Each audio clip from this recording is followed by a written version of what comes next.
The following is a presentation of the ILR School at Cornell University. ILR, advancing the world of work.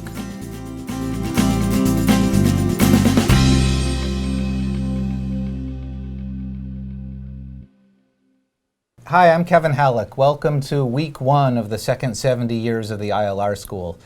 We're kicking off a series of webcasts now where instead of focusing on specific topic areas, we're focusing on our faculty. I figured we'd start with our super prominent faculty member, Ron Ehrenberg, the Irving Ives Professor of Economics, who's been at the ILR School for more than 40 years. I'm going to tell you a little bit about Ron, then I'm going to have a conversation with him for the rest of the time.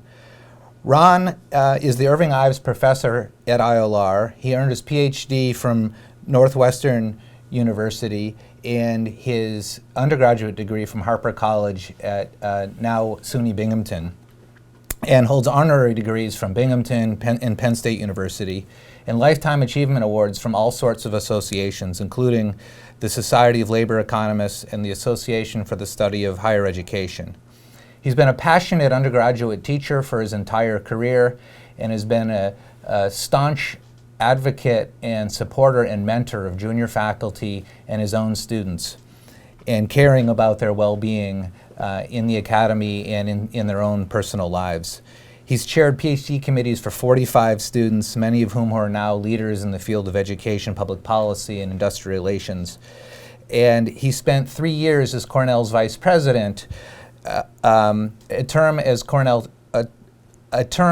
the faculty representative on the Cornell Board of Trustees, and is now in his 6th year in the State University of New York Board of Trustees. I first met Ron in 1988 when I was an undergraduate and he gave a lecture at Amherst College on compensation tournaments. And I actually brought visual aids from that time. I brought Ron my textbook, Ehrenberg and Smith, 3rd edition, that I used in the course that where I first learned about you. And I brought along a couple of other things that I might show in a minute. Well, one of them is this. It's called Do Compensation Policies Matter, which is a special issue of the Industrial Labor Relations Review that Ron edited in 1990 when I was still in college. And I lastly brought with me a letter that you wrote to me in December of 1990, basically inviting me to come here to get my PhD, which I've kept ever since. So I'm going to start by asking you, Ron, how you got here to Cornell, a little bit about your career before coming to Cornell and why you made the decision to come to ILR. Well, I was a faculty member at the University of Massachusetts at Amherst before I came to Cornell, and the university was falling apart in the mid-70s because it had very severe financial thing. The economics group in the ILR school then was comprised primarily of institutional economists, and the dean of the school, Bob McCursey, appointed a 2-person visiting committee, Al Reese and Orly Eschenfelter, to give him advice on how to move the group forward.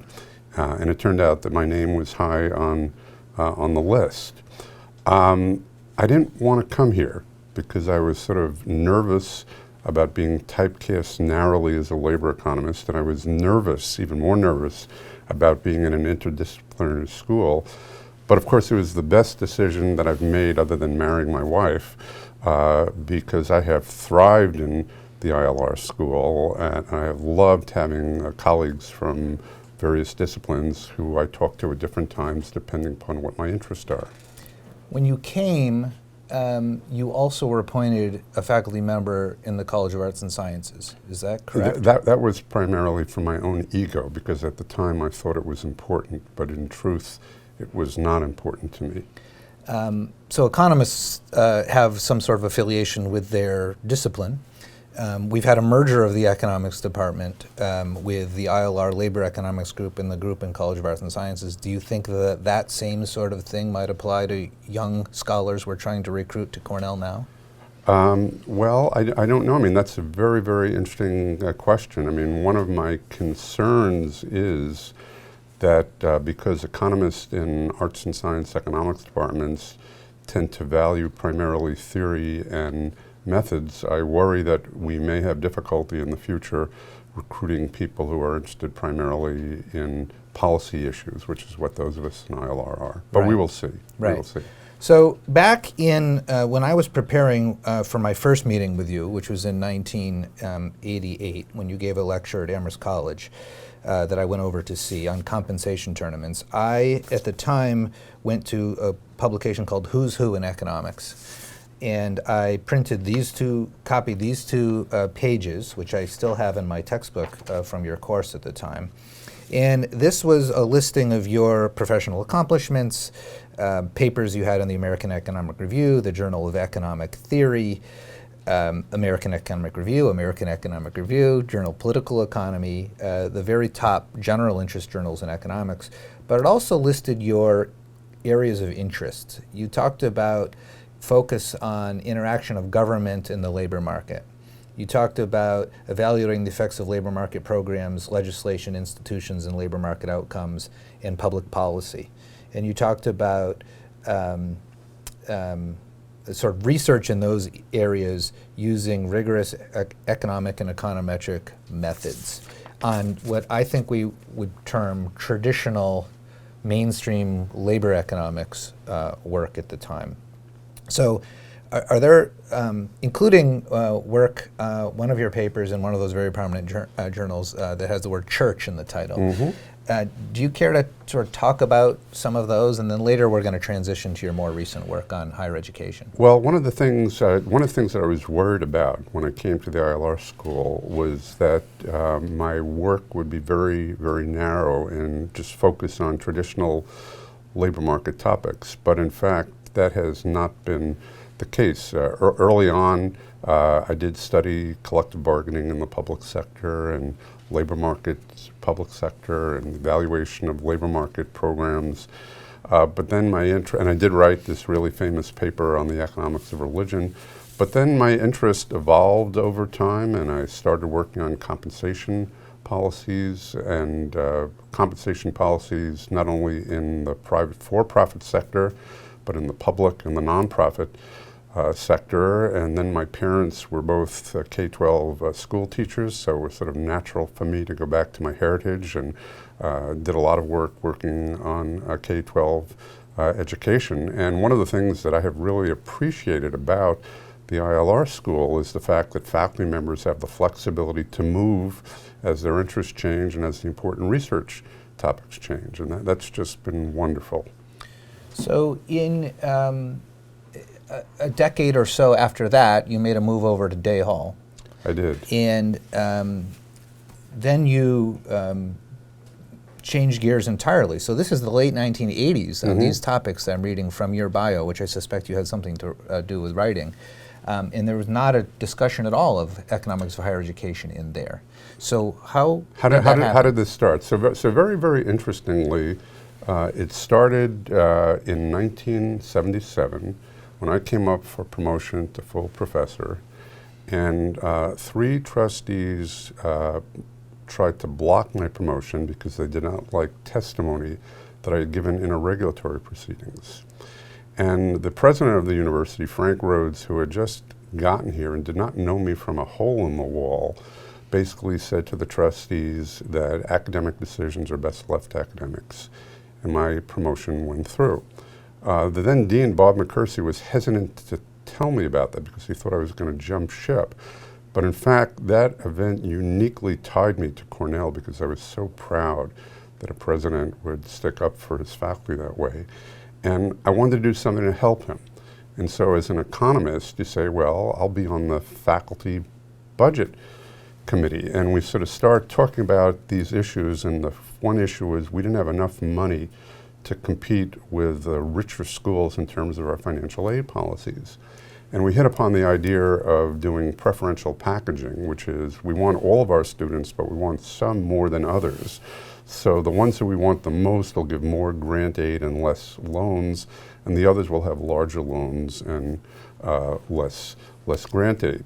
And I wrote my first higher education paper, which actually came out in the early 1980s, which was sort of a model that justified and explained that type of process.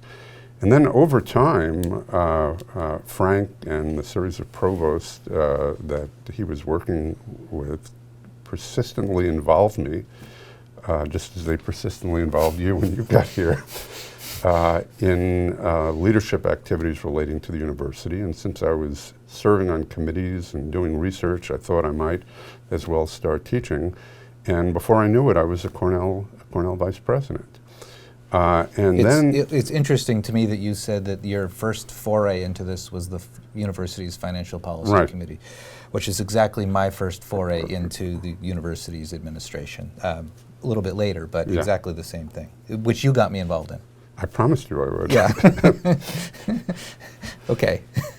So you moved over to Day Hall, and how did you find that experience? Well, it was extraordinary because as an economist, you sort of think you understand what the right decision should be. But of course, organizations don't work that way. And I often tell people that the 3 years I spent in Day Hall, I learned more than any time since graduate school. And after that experience, I had a year off and I was able to write my great book, Tuition Rising. And I wrote that book actually for my father, who was dying of prostate cancer. I wanted to write a book which he could understand and other people like him, which did not have a lot of technical material in it. And I succeeded in finishing the book before he died, which was very, very important to me.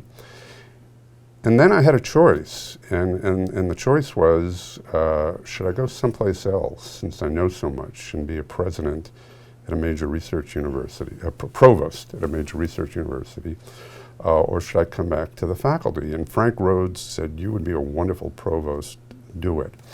But then I went down to see my other mentor, who was Bill Bone, who was the president of the Mellon Foundation. And he said to me, the day I left the presidency of Princeton was the happiest day of my life, because for the first time, I didn't have to worry about the conflict between what was best for my institution and what was best for higher education in general.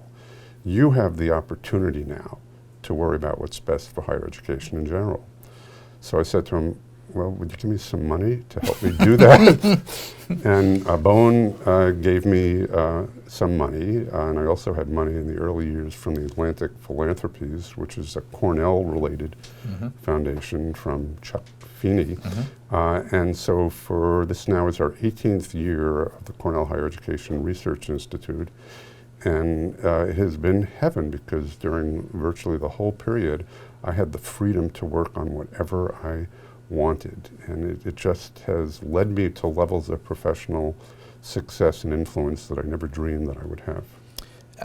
The tuition rising issue, I think we at Cornell are in one world, and then there's an entirely different world. I mean, we are one of the best 10 to 20 universities ranked, have resource issues from time to time, but relative to all of higher education, things here are really different. And so I wonder if you could talk about tuition rising, about the book and about tuition itself actually rising over time, and whether this is still sustainable. Well, I'd like to sort of make the distinction between what goes on in private higher education and what goes on in public higher education. Because in private higher education, the thing that derives tuition increases largely is the quest to be the very best that we can at every level of our activity. And I often use the Cookie Monster analogy. You know, Cookie Monster is this Muppet. I don't know his or her gender, but Cookie Monster only has one goal in life, and that is to stuff his or her mouth with cookies. And that's what well, as a private university, we have only one objective, and that objective is to accumulate as many resources as we can and use them for good purposes. We want to have the best faculty, we want to have the best students, we want to have the best financial aid programs, we want to have the best facilities, you name it. We want to be the best, and all of these things take money.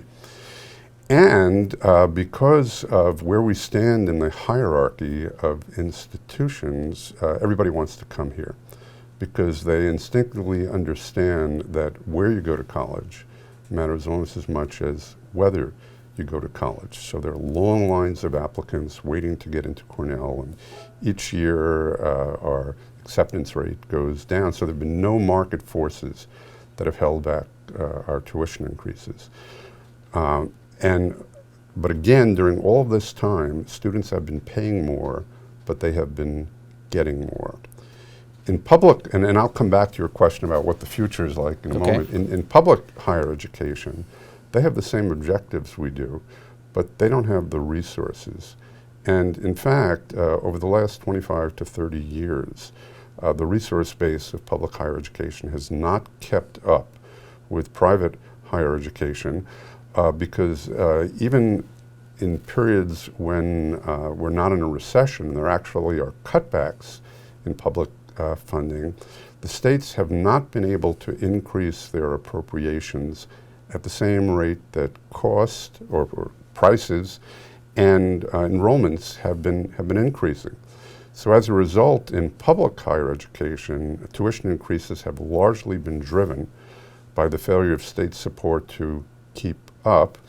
And as a result, in public higher education, students are paying more, but they're getting less. Mm-hmm. Okay, now what is the future likely to bring? Well, we've hit a period of time with the Great Recession in which family incomes declined, their asset levels declined, our financial aid costs dramatically increased. The public is much more sensitive now to cost of higher education. The student debt loads are going up. And so it's going to be difficult for us to continue to increase tuition at the same rates that we have in the past. And the pressure on public higher education institutions is even greater because governors and legislators in many states have the direct control over the tuition levels. They don't want to give us the support that we need, but they also don't want to allow us to increase tuition because politically that is sort of bad to them. And in New York State, interestingly, the SUNY Board of Trustees has the absolute authority over tuition, but they can't spend it unless the governor and the legislature approve it. And so effectively, we cannot raise tuition without their permission. Mm-hmm.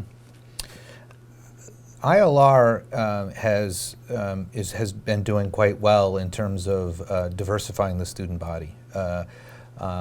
Just under a third of our students are new students are from underrepresented minority groups, and over 20% are first-generation college.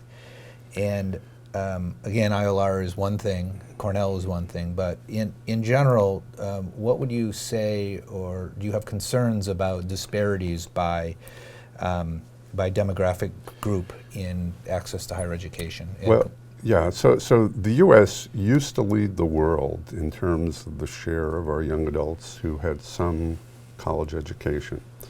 But more recently, we have fallen over the last 15, 20 years until the middle of the pact.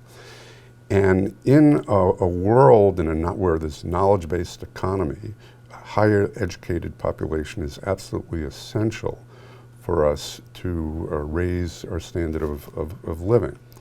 Now, the basic problem that we face is that there are these large inequities in educational attainment across racial ethnic groups and across socioeconomic groups. And the groups that are in the population that are growing the most rapidly are the groups that historically have been underrepresented in higher education. So if you are concerned about economic growth, or if you are concerned increasingly, as we are, about income inequality, it's absolutely essential to increase the college-going behavior of these underrepresented groups, and more importantly, to raise the college completion rates of these groups. Mm-hmm. I want to remind folks, if you want to send in a question, you can do so, and I have access to questions as they come in here in front of me. So I'm going to ask another question, Ron, and that is, there seems to be a dramatic change in technology in the labor market, and in particular in higher education. And I wonder if you could speak to that, maybe as it relates to access to higher education, but also the entire model, in the sense that The typical example from my background is in large public universities, someone might be learning introductory economics with 1,000 classmates, but why not do that with 1 million classmates online with a massive open online course or something? But I wonder if you could speak to the changes. There's always been changes in technology, but today's changes in technology and what that might say for public higher education. Yeah. So viewers who graduated from college 25 to 50 years ago will be stunned at how different even today our colleges are. My students don't stand on long lines to register. My students don't stand on long lines to change class. They do this all electronically. My students don't even bother coming to office hours unless I make them, because they email me and expect me to respond 24/7. My students sit in tiered classrooms with video conferencing capabilities that allow me. So we've done a lot of things in the past which have actually increased our cost, but made the college experience very, very different. But now it's a completely different world in terms of thinking about how we can use technology to reduce the cost of education, but also hopefully to improve college quality. And this is very important because although our founding father, Ezra Cornell, said that he would found a university where anyone could study anything, no one can afford to do that anymore. And so we have to take advantage of technology. And in public higher education, because of the scarcity of resources, we are moving more quickly into online learning.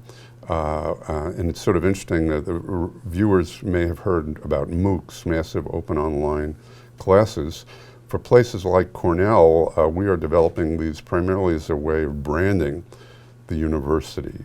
But in public higher education, there are substantial efforts to use MOOCs and online classes as a way of increasing access and reducing cost. There's, I could talk a lot about SUNY, but let me tell you about Arizona State University, which has just announced a program, I think, called the Global Freshman Academy. And they have a set of MOOCs. Anyone could, and these MOOCs are general education MOOCs. General education classes are what often may be called distribution requirements, which everybody has to take. Anybody in the world can take this class for free. If you pay $40, you can be tested in a secure location. And if you pass the test, for $200, you can receive extramural credit for the class. If you pass 7 of these classes, you are automatically admitted to the to Arizona State University, regardless of where you live and regardless of what your prior record is like. So you begin to think about these things, say, here people are getting a whole year of college credit, 7 classes, virtually for free. They don't have to pay for any class until the $200 fee until they've passed the class. It completely changes what the model of higher education will be. And how this will shake out in the future, no one knows, but everybody is thinking about this. Related, I think, is the change in, or it seems to me, my impression, the increase in the number of professional master's programs that are being offered. Some of those, we've started one in ILR, the Executive Masters in HRM, in Human Resource Management, which is a hybrid model where some of it's done online and some of it's done face-to-face in a sort of cohort of 30 or so students in the first year, which is people seem very happy with, and the quality of is really remarkable, and the quality of the students is. What do you think about this? It looks to me like a massive change in the number of master's degrees, some of which are online. Well, this is sort of part of a general effort to take what is a failing financial model for academic institutions and to get back on a path which is sustainable. And there sort of are two types of ways to do this. The first way is to reduce administrative costs. And there are all sorts of efforts to reduce administrative costs. Cornell very successfully went through an effort after the recession, and basically through taking advantage of large-scale purchasing discounts and making everything electronic, and through reducing the numbers of layers of administration and increasing the span of control that each administrator had, cut a lot of money out of our budget. And other institutions can do the same thing. Small privates can form consortiums. SUNY system is doing lots of things. But the other part is, how do you deliver education more cheaply, and how do you develop alternative revenue sources? For our undergraduate programs, we give back at the margin over 40% of each tuition dollar that we take in the form of financial aid. You don't do that in these professional master's programs because they lead to financial high-paying jobs for the people. At many urban institutions, the professional master's programs are done in the evenings. Another thing that is, because they have lots of working adults who can just go from work to the professional program. At many urban institutions, they have large numbers of students coming home, say to Manhattan, who want to take a college course during the summer. They can generate revenue that way. Mm-hmm. We don't have large numbers of college students coming back to Cornell during the summer. We don't have lots of working adults living geographically right near us. So for a university like Cornell, it is absolutely essential to be sort of moving in a direction of trying to more fully utilize the campus using distance learning type of techniques.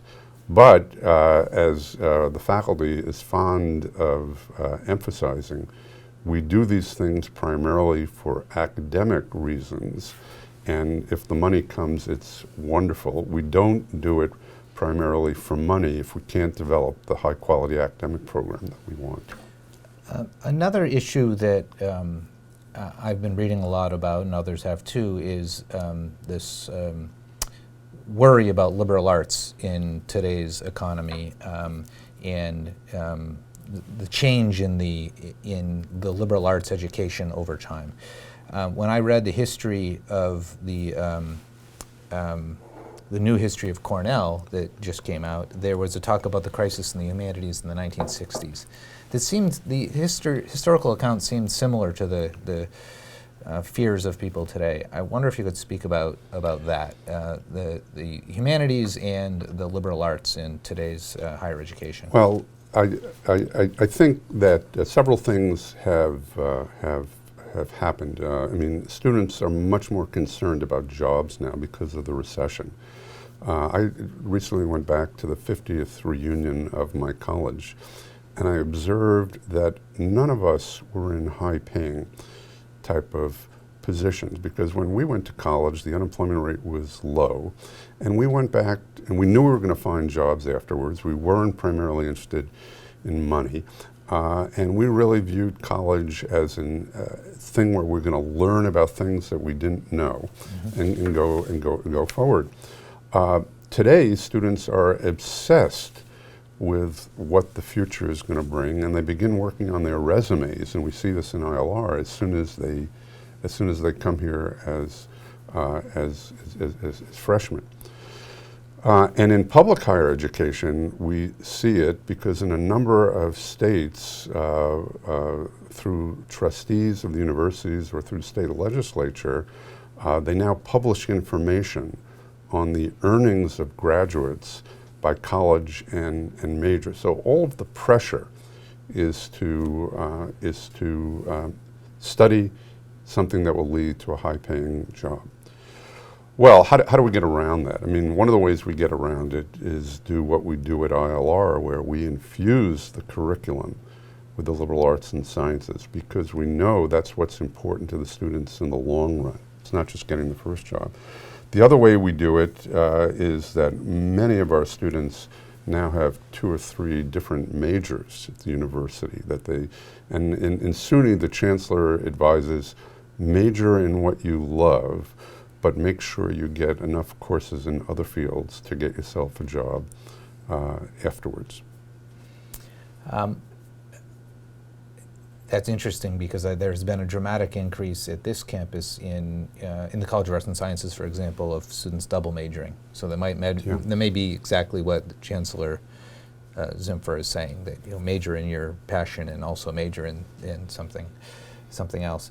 Someone who wrote in asked about the shift in higher education from full-time tenure-track faculty to non-tenure-track faculty as a way to cut costs, or to have people, others might argue that it's a way to concentrate resources on people who are dedicated to teaching. I wonder what you think about that change and if you have any concerns with it. Well, this has been going on for a long time. And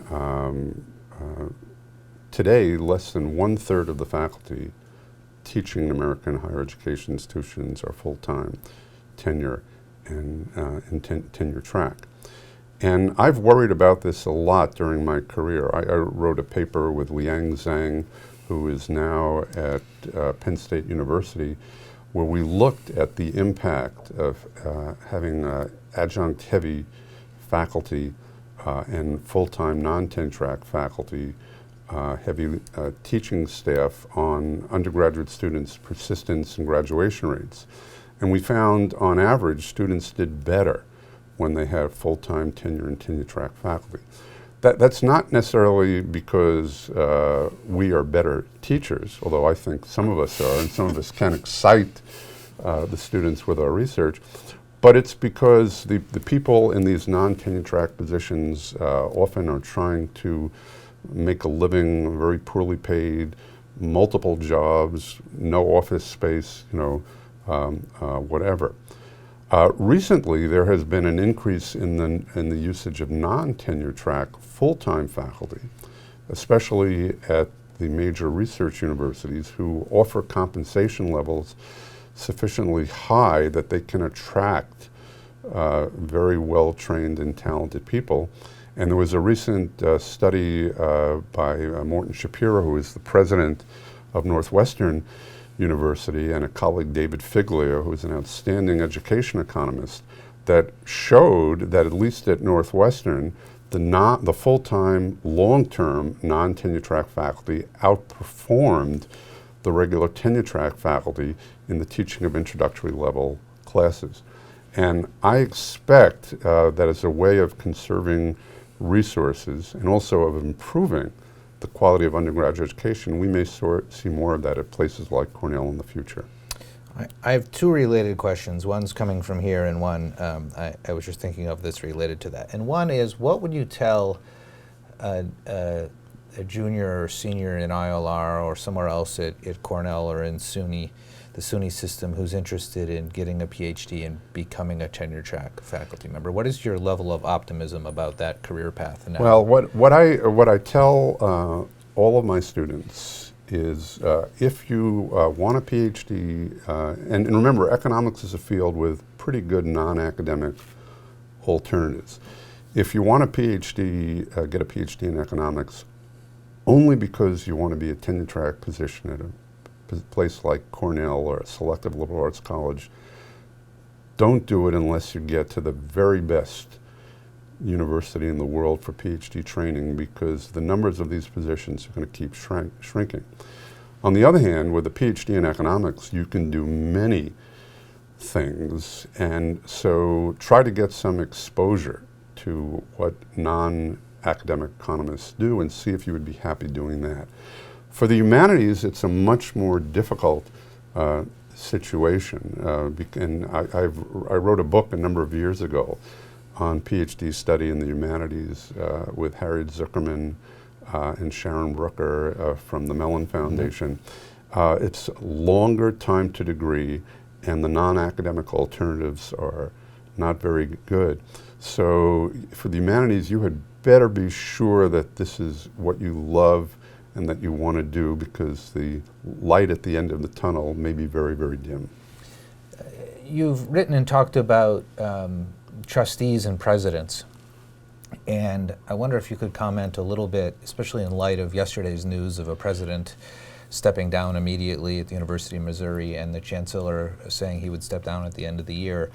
The pressure on boards of trustees and on presidents and university administrators, and how that has changed in your career, during your career. Yeah, well, I think a lot of the pressure on presidents of the publics comes from activist boards now who are impatient with the speed of change and who don't understand that making good academic decisions sometimes takes a long time.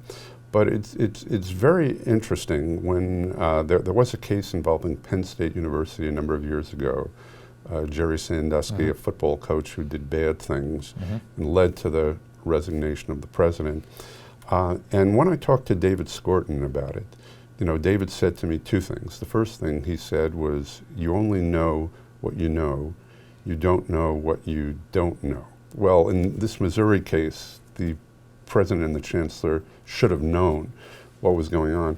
But the second thing David said to me is, no matter how great you are as a president, at any point in time, the whole job may collapse and your presidency may be over because of things that you were not under your control. And these two gentlemen, the president of the whole system and the chancellor, did not fully understand the imperative for change and the unhappiness of students and faculty at the university over issues of what was perceived to be racial bias and inequitable treatment of all students. And so not only presidents, but the administrators below them have to be very aware of what is going on in universities and have to keep in touch with what is going on with the universities. And there was a failure of communication at Missouri in the sense that the president and the chancellor just didn't understand. One of the questions that's just come in is something about student debt and the sort of vicious cycle between mounting student debt, which again at Cornell is not anything like it most of the places in the U.S. But whether that's leading to a more careerist focus on the job market on the way out. Well, that's a very serious issue. When Princeton University was the first Ivy League university to establish no loans in their financial aid package, studies that were done found out that rapidly thereafter, the number of Princeton students, at least temporarily, going into public interest type of jobs, relatively low-paying jobs, went up dramatically. And certainly at Cornell, we have been very concerned about keeping maximum debt levels low, because we want students to be able to choose their majors and their careers, which are the things that interest them, not that will require high pay. Nationwide, the student debt crisis actually, to some extent, is overstated. A lot of it comes from unscrupulous for-profit colleges which are signing students up, but not being able to deliver quality education to them and allow them to be placed. A lot of it comes from graduate students, not from undergrad. When you hear about six-figure debt levels, this is often talking about people who can enter high-paying occupations. And the final point is simply to say that the Obama administration has created income contingent loan programs which basically limit the ability of students to default. They never will have to default. I want to end on a question to bring you back to your relationship with your students. It seems to me, sort of being one of your mentees, that you really do get quite a bit of personal satisfaction of working with with another generation of scholars, and you've written a lot of papers with your former students, including your undergraduates. Correct. And I wonder if you would say something about that and about that relationship with your students and what that's meant to you in your time here. Well, I have written that I've often joked with my sons that my doctoral students were the children I never had, but both the relationships that we form with undergraduate and graduate students, with the undergraduate students, seeing them develop over the 4 years and then go on to do different things is just really wonderful. And with the graduate students, I get, at my stage of my career, I get much more happiness from looking at the success of my students than from anything else. One of my students last year became the dean of the School of Education at NYU. Another student is a chaired professor and associate, and he's an African-American young man, chaired professor and associate dean at the Harris School of Public Policy, University of Chicago. And I could go on and on. And seeing your students prosper and be happy is just extraordinary. Well, I want to thank you. There's a reason I hung on. I've been hanging on to these things you gave me for so long. I'm delighted to be here, to be on the faculty with you, and I love ILR. I don't know if I love it as much as you do, but I can't. No, I don't know exactly how much you love it, but I'm delighted that you had time to spend with us. We both love the school.